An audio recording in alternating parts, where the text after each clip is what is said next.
Welcome back to In the Garden. I'm here with Jordan from Grange Co-op, and today we're talking about Christmas cactus, which I didn't even know was a thing. So this is really cool. These are gorgeous plants. There's Christmas cactus, there's Thanksgiving cactus, there's Easter cactus.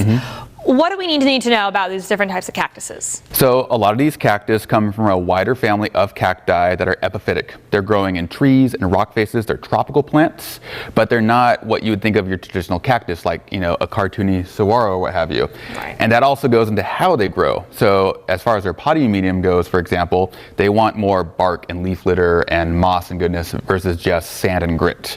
But as far as these and how we got these, you have the Schlumberger genus, which has the Thanksgiving and the Christmas cactus, and there's also lots of hybridization. You know, like canines, they've been domesticated over the years to get all the colors, not just an orange-red, but the pinks and the whites, even rare yellows. Yes, yes. I mean, these are so vibrant and beautiful.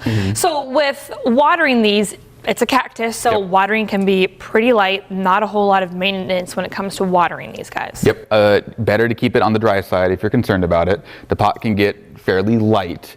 The plant itself will be heavier than the pot when it's really ready to take on some water, and when in doubt, wait a little bit longer. You know, it's really easier to overwater these. However, if you do overwater and you start to get some die-off, you shouldn't really worry about it. You can take the growing tips that are still green on top and root those in soil. Just stick them in there, hold it up with a couple chopsticks or a toothpick, they'll root again. So if you break it or you do a little bit damage, have a little bit too much TLC, they're still salvageable. Awesome. Well, it sounds like a pretty decently easy plant to take care of. Very, and they're also really rewarding. You know, unlike some plants that are harder to come back year after year that are associated with Christmas time, like your amaryllis and your poinsettias, these you just set in the corner and they'll do their own thing. They will naturally bloom with the changing of the seasons and the daylight hours. So usually twice a year, not just Christmas, but again in spring. And they'll put on this big show with minimal effort. You can reward it or reward yourself with a better show by fertilizing it after it's dropped all its blooms when it's putting on all this new leaf growth. All right, yeah. So keep it indoors and you can keep it forever and ever. They will last for decades. You know, I know aunts and grandparents and great uncles who have plants of these that are many, many decades old.